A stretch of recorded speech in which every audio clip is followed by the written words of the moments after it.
Hello student, welcome to this online class. Student, जैसे मैंने आपको बताया था कि मैं इम्यूनोलॉजी की सीरीज के साथ साथ जो हमारे दूसरे पेपर्स हैं उनको भी स्टार्ट करूंगा। तो इसी क्रम में मैं आज इनवर्टिब्रेट पेपर स्टार्ट करने जा रहा हूं और उसमें आज जो फाइलम मैं डिस्कस करने जा रहा हूं वो है फाइलम प्रोटोजोआ। इनवर्टिब्रेट और वर्टिब्रेट को पढ़ने का हमारा तरीका क्या रहेगा कि आप सबसे पहले एक चार्ट लेंगे, जो पोस्टर पेपर आता है व्हाइट, उसपे हर फाइलम का एक बेसिक क्लासिफिकेशन लिख लेंगे। आप उसमें कोई कमेंट्स वगैरह, उसके एग्जांपल वगैरह कुछ नहीं लिखेंगे, एक बेसिक क्लासिफिकेशन लिख लेंगे क्लास लेवल तक। क्लास लेवल के नीचे क्या करेंगे, जैसे जैसे मैं एनिमल पढ़ाऊं उस क्लास के नीचे उस एनिमल को क्या कर लेंगे, ड्रॉ कर लेंगे, वेल लेवल डायग्राम उसका बना लेंगे। उस एनिमल के नीचे उसका क्लासिफिकेशन आप लिख लेंगे और उस एनिमल से जुड़ी हुई जो भी शब्दावलियां हैं, जो भी टर्मिनोलॉजी है, बस उसको क्या कर लेंगे, मेंशन कर लेंगे। अगर आपने ऐसा कर लिया तो यकीन मानिए कि आप एकेडमिक एग्जाम हो आपकी, चाहे कंपटीशन में आप एग्जाम दे रहे हो, आप 80 to 90% क्वेश्चन अटेम्प्ट करने में सक्षम होंगे। मैं आपको इस बात की और अश्योरेंस दे रहा हूं कि आपने अगर ये फॉलो कर लिया जो मैं आपको बता रहा हूं, इजीली आप 80 to 90% क्वेश्चन अटेम्प्ट कर पाएंगे। तो आज हम स्टार्ट करें फाइलम प्रोटोजोआ। जैसा आपको पता है कि एनिमल्स के अंदर जो सबसे पहले जिस फाइलम को अपन डिस्कस करते हैं वो है फाइलम प्रोटोजोआ। क्यों? क्योंकि लाइफ इवोल्व हुई है सिंपल टू कॉम्प्लेक्स की तरफ। हम क्या है, बहुत कॉम्प्लेक्स एनिमल्स हैं, जबकि सबसे सिंपलेस्ट जो एनिमल जिनको कहा जाता है वो क्या है, प्रोटोजोआ। प्रोटो का मतलब प्रिमिटिव, जोन का मतलब एनिमल। सबसे आदिम प्रकार के, सबसे सरल प्रकार के जो एनिमल्स हैं वो क्या है, प्रोटोजोआ। और प्रोटोजोआ में कौन आते हैं, ऐसे एनिमल आते हैं जो यूकैरियोटिक कैटेगरी में आते हैं, जिनका जो बॉडी ऑर्गेनाइजेशन है वो किस लेवल का है, प्रोटोप्लाज्मिक लेवल का है, यानी जीव द्रव्य स्तर का शारीरिक संगठन है। मेरा खुद की मैं बात करूं, अगर मेमल्स की बात करूं तो अंग तंत्र प्रकार का शारीरिक संगठन है। तो प्रोटोप्लाज्मिक लेवल के जो एनिमल्स हैं वो किस में आते हैं, यूनिसेल्युलर या जिनको एसेल्युलर भी कहा जाता है, वो प्रोटोजोआ के अंदर आते हैं। तो मैं प्रोटोजोआ की कमेंट्स की बात नहीं करके एनिमल्स की तरफ आऊंगा, ताकि फिर वो कमेंट भी आपकी याद हो जाएंगे। तो जो प्रोटोजोआ शब्द है वो कोइन किया था गोल्डफस ने, और मैंने जो यहां पे क्लासिफिकेशन लिखा है वो है बीएम हनिंगबर्ग का क्लासिफिकेशन। एक क्लासिफिकेशन और बच्चे पढ़ते हैं वो है हीमैन, हिकमैन और स्टोरर का क्लासिफिकेशन, जिसमें उसने क्या किया था, फाइलम प्रोटोजोआ को दो सब फाइलम प्लाज्मोड्रोमा और सीरियोफोरा में क्या किया था, क्लासिफाइड कर दिया था। कोई ज्यादा परिवर्तन नहीं है, मोर और लेस दोनों क्लासिफिकेशन एक जैसे हैं। यहां प्लाज्मोड्रोमा के अंदर जो 3 क्लासेस उसने इन्होंने रखी थी वो कौन कौन सी थी, मेस्टिगोफोरा को उन्होंने क्लास कहा था, उन्होंने सार्कोडीना को क्लास कहा था, इसमें हम इसको सुपर क्लास बोल रहे हैं, और तीसरी क्लास स्पोरोजोआ। और जो सीरियोफोरा है उसमें एक सीरिएटा क्लास तो हम पढ़ेंगे, दूसरी उन्होंने एक क्लास और मेंशन की थी, वो थी सक्टोरिया। तो दोनों क्लासिफिकेशन लगभग ज्यादा परिवर्तन लिए हुए नहीं है। तो मैं जो क्लासिफिकेशन आपको बता रहा हूं वो है बीएम हनिंगबर्ग का, क्लियर। और एक क्लासिफिकेशन हीमैन, हिकमैन और स्टोरर का क्लासिफिकेशन है।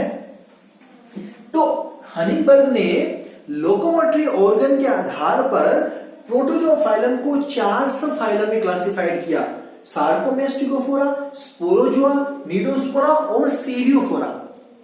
सार्कोमेस्टिगोफोरा नाम अपने आप बताएगा कि साहब मैं वो प्रोटोजोआ हूं जो या तो फ्लेजिलर लोकोमोटरी ऑर्गन रखता है, यानी या तो गमनांग फ्लेजिला है या शुडोपोडिया है। दूसरा स्पोरोजोआ, आपको पता है स्पोरोजोआ किस प्रकार के प्रोटोजोआ है, वो एंडोपैरासाइट है, अंतःपरजीवी प्रकार के प्रोटोजोआ है। तो जो अंतःपरजीवी है उसको गमनांग की क्या आवश्यकता है, तो इनमें गमनांग एब्सेंट होते हैं। सब फाइलम नीडोस्पोरा को आजकल प्रोटोजोआ के साथ कंसिडर नहीं किया जाता।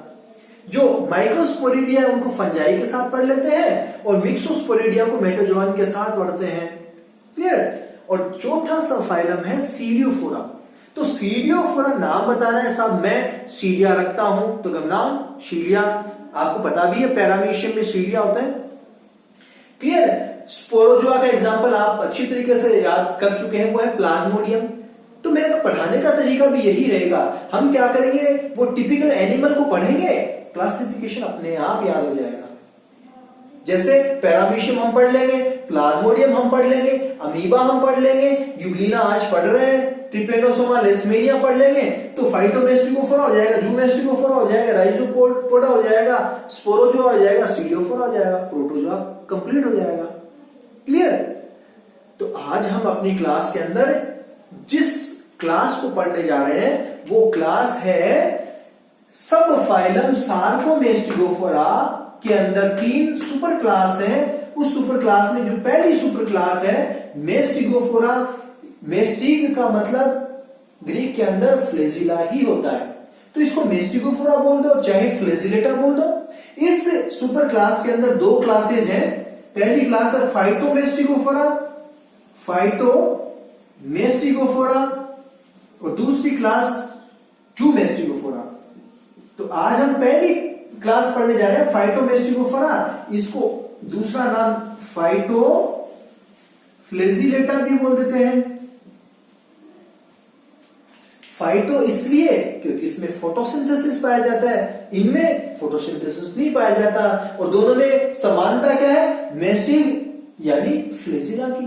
क्लियर है? तो हम क्लास फाइटोमेस्टिकोफोरा या फाइटोफ्लेजिलेटा का एनिमल यूग्लिना पढ़ने जा रहे हैं। तो क्लासिफिकेशन आराम से आप क्लास लेवल तक आ गए। Phylum protozoa, sub phylum sarcomastigophora, super class mastigophora, class phytomastigophora. नाम इसका यूग्लिना विरिडिस, ये लो आपको मोटा मोटा तो क्लासिफिकेशन याद हो गया। क्लियर? तो सबसे पहले यूग्लिना।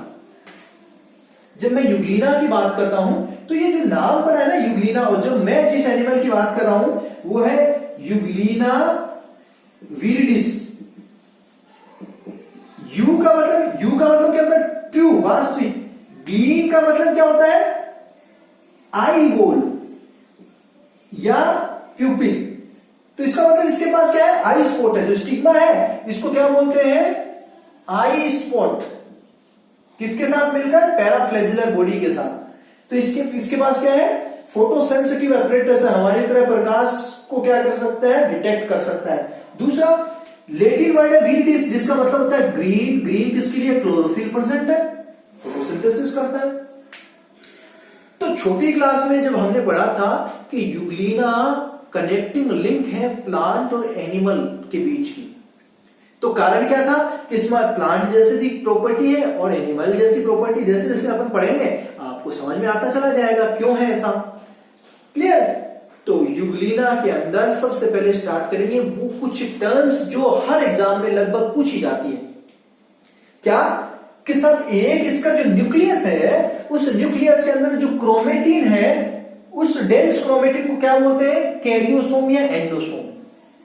सवाल कैरियोसोम या एंडोसोम क्या है, इसके न्यूक्लियस में पाया जाने वाला क्रोमेटिन पदार्थ, जो संघनित क्रोमेटिन पदार्थ है वो क्या है, कैरियोसोम या एंडोसोम। दूसरा एक शब्द कैरियोसोम है, एक है काइनेटोसोम। कंफ्यूज करता है एग्जाम में, लगता है कि मुझे आ रहा है, लेकिन जब तक अगर रिवाइज करके नहीं जाओ, जब तक पढ़ के नहीं जाओ, गलत हो जाता है। कैरियोसोम कैरियोन या न्यूक्लियस से रिलेटेड है। काइनेटोसोम किससे रिलेटेड है कि फ्लेजिला हमारा जिस आधारी पदार्थ से ओरिजिनेट होता है, इसका ओरिजिन जहां से होता है उस बेसल बॉडी को क्या बोलते हैं, ब्लीफेरोप्लास्ट। ब्लीफेरोन जो शब्द वो आता है आईलिड के लिए। क्लियर? तो ये चूंकि आई स्पॉट के नजदीक है, तो ये वाला आधारी पदार्थ क्या कहलाता है, ब्लीफेरोप्लास्ट, या इसको और क्या बोलते हैं, काइनेटोसोम। तो काइनेटोसोम या ब्लीफेरोप्लास्ट क्या है, इस फ्लेजिलम का जहां से ओरिजिन या उद्भवन होता है उस वाले आधारी भाग को क्या बोलते हैं, ब्लीफेरोप्लास्ट या काइनेटोसोम। देखो काइनेटोसोम, कैरियोसोम। क्लियर? जब अपन पढ़ेंगे ट्रिपेनोसोमा, तो ट्रिपेनोसोमा में एक शब्द आएगा काइनेटोप्लास्ट, वहां मैं डिस्कस करूंगा, लेकिन पहले से बता रहा हूं ताकि आप पढ़ लें। इस काइनेटोसोम और ब्लीफेरोप्लास्ट के बाद में इसी के आगे थोड़ा सा फ्लेजिलम के ब्लीफेरोप्लास्ट से थोड़ा सा आगे एक स्ट्रक्चर पाई जाती है, इसको बोलते हैं पैराफ्लेजिलर बॉडी। ये पैराफ्लेजिलर बॉडी और ये स्टिग्मा या आई स्पॉट मिलकर इसका आई एपरेटस बनाते हैं। दोनों मिलकर क्या बनाते हैं? इसका फोटो रिसीविंग एपरेटस या फोटो सेंसिटिव एपरेटस किससे मिलकर बनता है? यहां पिगमेंटेड रीजन है जिसको अपन स्टिग्मा बोलते हैं। इस स्टिग्मा में क्या होते हैं? कैरोटीनॉइड रेड पिगमेंट होते हैं। और नीचे क्या प्रेजेंट है? पैराफ्लेजिलर बॉडी। दोनों मिलकर क्या बनाते हैं? इसका आई एपरेटस। एपरेटस किसका? Photo sensitive. तो फोटो सेंसिटिव एपरेटस मिलता है स्टिग्मा आई स्पॉट और पैराफ्लेजिलर बॉडी दोनों मिलकर।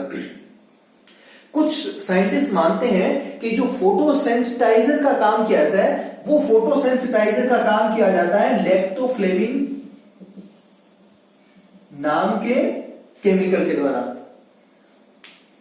तो लैक्टोफ्लेविन जो फोटो सेंसिटाइजर है, सवाल बन जाए कि साहब यूग्लिना के अंदर जो फोटो सेंसिटाइजर केमिकल है वो कौन सा है? तो वो कौन सा है? लैक्टोफ्लेविन। कहां पाया जाता है? पैराफ्लेजिलर बॉडी के अंदर। इसका आई एपरेटस कैसे बनता है? स्टिग्मा प्लस पैराफ्लेजिलर बॉडी दोनों एक साथ। ये स्टिग्मा क्या करता है? एक तरीके से शील्ड का काम करता है, जिससे जब लाइट की किरण आती है स्टिग्मा के पिगमेंट पे पड़ती है तो फिर उसकी शैडो, उसकी छाया कहां पे गिरती है? इस पैराफ्लेजिलर बॉडी, और इससे प्रकाश का ज्ञान कर लेता है यूग्लिना।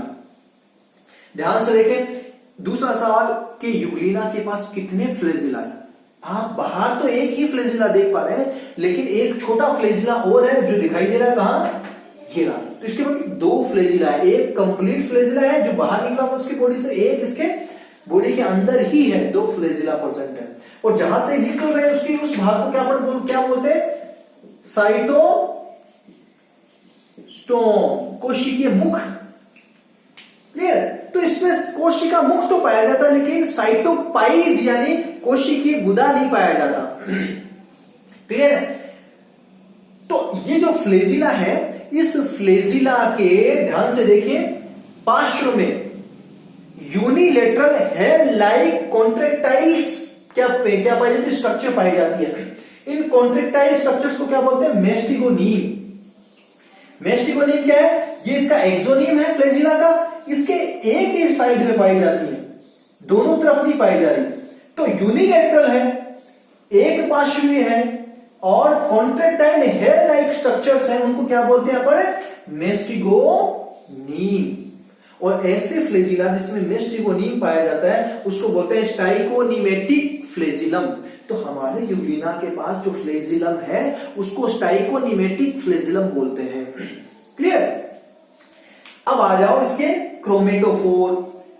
क्रोमा का मतलब कलर, फोर का मतलब बियरर, जो रंग रखते हैं, जो रंग वाले ऑर्गेनेल रखते हैं उनको क्या बोलते हैं? क्रोमेटोफोर। तो इसमें क्रोमेटोफोर या इसका जो प्रकाश संश्लेषण करने वाला जो अंग है वो क्या क्या लिए हुए है? इसके पास है क्लोरोफिल,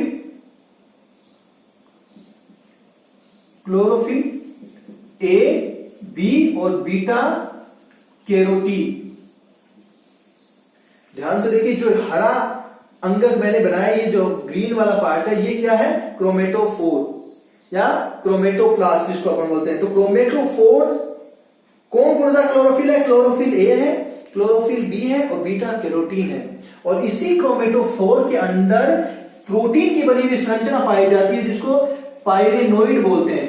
याद रखना, इसी क्रोमेटोफोर के अंदर प्रोटीन से बनी संरचना है जिसको अपन क्या बोलते हैं? पायरेनोइड। और ये पायरेनोइड के अंदर किसका निर्माण होता है? पैरामाइलोन या पैरामाइलम बॉडी या ग्रेन्यूल का निर्माण होता है। जो मैंने लाल कलर में दिखाने की कोशिश की है, पैरामाइलम ग्रेन्यूल या पैरामाइलम बॉडी, जो वास्तव में इस यूग्लिना का स्टोर्ड फूड मटेरियल है। और क्या होता है एक्चुअल में? पैरामाइलोन बॉडी पॉलीसेकेराइड है। एक तरीके से ये मान लो स्टार्च है, लेकिन बीटा 1,3 ग्लूकेन है। क्या है ये एक्चुअल में? बीटा 1,3 ग्लूकेन पॉलीसेकेराइड है। स्टार्च जैसा दिखाई देता है लेकिन स्टार्च नहीं है, क्योंकि स्टार्च देते हैं आयोडीन टेस्ट। स्टार्च आयोडीन की उपस्थिति में ब्लू, एकदम इंटेंस ब्लू ब्लैक कलर का क्या करते हैं, कलर देते हैं। लेकिन हमारा पैरामाइलम जो कण है, जो बीटा 1,3 ग्लूकेन है, पॉलीसेकेराइड है, वो स्टार्च का टेस्ट नहीं देता है, इसलिए स्टार्च नहीं है। क्योंकि पादपों का जो स्टोर्ड मटेरियल है वो क्या होता है, स्टार्च, लेकिन इसमें स्टार्च नहीं है, इसलिए प्लांट नहीं है, दोनों के बीच का है। क्लियर है? तो पैरामाइलम कण क्या है, स्टार्च लाइक पॉलीसेकेराइड, स्टार्च है नहीं, क्यों, क्योंकि ये आयोडीन टेस्ट नहीं देते हैं। केमिकली क्या है, बीटा 1,3 ग्लूकेन है। इनका निर्माण कहां होता है, तो पाइलिनोइड स्ट्रक्चर्स में। कहां पाई जाती है, क्रोमेटोफोर के अंदर पाई जाती है। क्लियर है? उसके बाद में देखो इसमें जो ओस्मो रेगुलेशन है, ओस्मो रेगुलेशन के लिए इसके पास क्या है, संकुचनशील रसधानी, यानी जल नियमन के लिए इसके पास है सीवी, कॉन्ट्रैक्टाइल वैक्यूल। याद रखना है अपने को कि इसमें सीवी भी पाई जाती है। क्लियर है? इसके अलावा कुछ स्ट्रिएशन पाए जाते हैं, कुछ लहरदार संरचनाएं पाई जाती हैं, उनको क्या बोलते हैं, मायोनीन्स। क्लियर है? तो ये जो लहरदार संरचनाएं पाई जा रही है इनको क्या बोलते हैं अपन, मायोनीन्स। क्लियर? अब इसके पोषण से रिलेटेड बहुत अच्छा क्वेश्चन आता है कि साहब यूग्लिना पोषण की दृष्टि से कैसा एनिमल है, यूग्लिना पोषण की दृष्टि से इनमें किस प्रकार का न्यूट्रिशन पाया जाता है। तो यूग्लिना के अंदर किस प्रकार का न्यूट्रिशन पाया जाता है, आप देखते ही सवाल में दिखाई देगा ऑटोट्रॉफिक, जल्दी से टिक लगा देंगे, नहीं, इसमें ऑटोट्रॉफिक जिसको अपन क्या बोलते हैं, फोटो ऑटोट्रॉफिक न्यूट्रिशन, ऑटोट्रॉप बोल दो या फोटो ऑटोट्रॉप बोल दो। क्लियर? इसमें ऑटोट्रॉफिक न्यूट्रिशन तो है ही, लेकिन अगर मैं इस यूग्लिना को लंबे समय तक प्रकाश की अनुपस्थिति में रखूं, प्रोलॉन्ग डार्कनेस में रखूं, तो यूग्लिना का जो क्रोमेटोफोर का क्लोरोफिल है वो डिसअपियर हो जाएगा। और इस डिसअपियरेंस ऑफ क्लोरोफिल को अपन क्या बोलते हैं, इटियोलेशन। इटियोलेशन ये अच्छी टर्मिनोलॉजी है। इटियोलेशन का मतलब है ये ग्रीन प्लांट्स में भी पाया जाता है ऐसा, जिसकी वजह से वो जो क्लोरोफिल जब डिसअपियर होता है तो पीले रंग के दिखाई देने लग जाते हैं। इटियोलेशन यानी जब मैं यूग्लिना को लंबे समय तक प्रकाश की अनुपस्थिति में रखता हूं तो क्लोरोफिल डिसअपियर हो जाएगा। अब ये क्या हो जाएगा, ऑटोट्रॉफिक की जगह हेटेरोट्रोपिक, और हेटेरोट्रोपिक में भी कैसा हो जाएगा, ये सैप्रोफिटिक। सैप्रोफिटिक का मतलब है कि साहब जो डिकेइंग ऑर्गेनिक मटेरियल है उनको क्या करना स्टार्ट कर देगा, एब्जॉर्ब करना स्टार्ट कर लेगा। क्लियर है? तो सैप्रोफिटिक या सैप्रोजोइक प्रकार का न्यूट्रिशन अपना लेगा, यानी विषमपोषी हो जाएगा। लेकिन विषमपोषी में कैसा, सैप्रोफिटिक या सैप्रोजोइक प्रकार का। तो आप मुझे बताओ कि ऐसे एनिमल जिनमें एक से अधिक प्रकार का मोड ऑफ न्यूट्रिशन पाया जाता है उनको अपन क्या बोलते हैं, मिक्सोट्रोपिक। क्या बोलते हैं, मिक्सोट्रोपिक। तो यूग्लिना किस प्रकार का पोषण प्रदर्शित करता है, पहला ऑटोट्रोपिक, दूसरा हेटेरोट्रोपिक, तीसरा आएगा मिक्सोट्रोपिक। तो कैसा है, मिक्सोट्रोपिक। क्लियर? तो ऑटोट्रोप्स के साथ ही कैसा है, सैप्रोट्रोप भी है। ये अपने को याद रखना है। न्यूट्रिशन जनरली दो टाइप का होता है, एक होता है ऑटोट्रोप, दूसरा होता है हेटेरोट्रोप। जो न्यूट्रिशन कितने प्रकार का होता है, दो प्रकार का, एक ऑटोट्रोप, दूसरा हेटेरोट्रोप। न्यूट्रिशन एक होता है ऑटो और दूसरा होता है हेटेरो। क्लियर? इस ऑटोट्रोप के अंदर दो प्रकार का होता है, एक तो फोटो ऑटोट्रोप और दूसरा होता है कीमो ऑटोट्रोप। तो हमारा यूग्लिना फोटो ऑटोट्रोप है, इसको होलोफिटिक भी बोलते हैं। और हेटेरो इसमें कितने होते हैं, तीन प्रकार के, जिसको अपन होलोजोइक या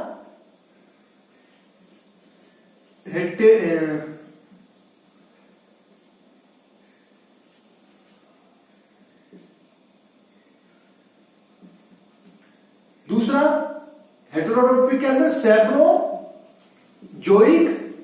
और तीसरा पैरासिटिक।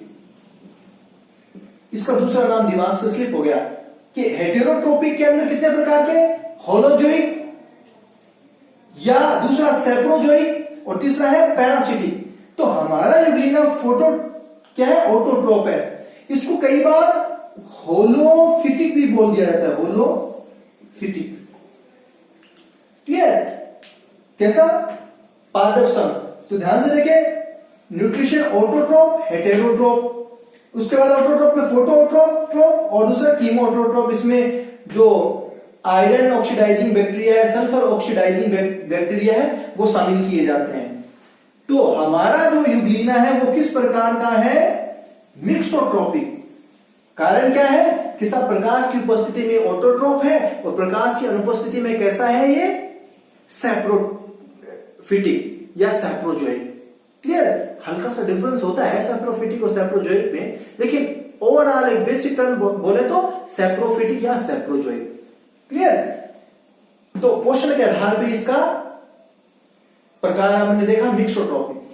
उसके बाद में ध्यान से देखें, जब हम यूग्लिना की बात करते हैं तो इसके अंदर जो रिप्रोडक्शन है, जनन है, वो रिप्रोडक्शन दो तरीके से होता है मुख्य रूप से, एक सेक्सुअल, दूसरा एसेक्सुअल। तो याद रखने वाली बात है कि इसमें सेक्सुअल रिप्रोडक्शन क्या होता है? एब्सेंट होता है। तो मुख्य रूप से इसमें किस प्रकार का रिप्रोडक्शन होता है? Asexual reproduction. और एसेक्सुअल रिप्रोडक्शन में भी तीन तरीके से, एक है बाइनरी फिजन, द्विविभाजन, एक मल्टीपल फिजन और तीसरा है एनसिस्टमेंट या पुट्टिका भवन। तो तीन प्रकार से है, बाइनरी फिजन, द्विविभाजन, बहुविभाजन और पुट्टिका भवन के द्वारा इसमें क्या होता है? जनन। उसके बाद में गमन किस तरीके से होता है? तो गमन दो तरीके से इसमें गमन हो सकता है। एक तो दिखाई दे रहा है किसके द्वारा? फ्लेजिला के द्वारा, और दूसरा इसमें किसके द्वारा? कॉन्ट्रिक्शन के द्वारा, संकुचन और शिथिलन के द्वारा क्या हो सकता है? गमन हो सकता है, जिसको अपन क्या बोलते हैं? यूग्लेनोइड मूवमेंट। यूग्लेनोइड मूवमेंट। क्लियर? यानी वर्म की तरह के क्या कर सकता है? संकुचन और शिथिलन से क्या कर सकता है? मूवमेंट कर सकता है, वर्म लाइक रिगलिंग कर सकता है। क्लियर? तो दो प्रकार का इसमें क्या हो सकता है? मूवमेंट हो सकता है। अब ध्यान से देखें कि साहब इसका बिहेवियर से रिलेटेड जब हम प्रोटोजोआ की बात करेंगे तो उनके बिहेवियर की भी बात की जाएगी। और जब हम मोशन की बात करते हैं बिहेवियर के अंदर, तो दो प्रकार का मोशन देखने को मिलता है एनिमल्स में। एक मूवमेंट होता है टैक्सिस मूवमेंट और एक मूवमेंट होता है काइनेसिस मूवमेंट। तो ध्यान से देखिए, टैक्सिस मूवमेंट ऐसा मूवमेंट है जो क्या है? डायरेक्टेड है, और काइनेसिस ऐसा मूवमेंट है जो क्या है? अनडायरेक्टेड है। ठीक है? दूसरा टैक्सिस मूवमेंट में बॉडी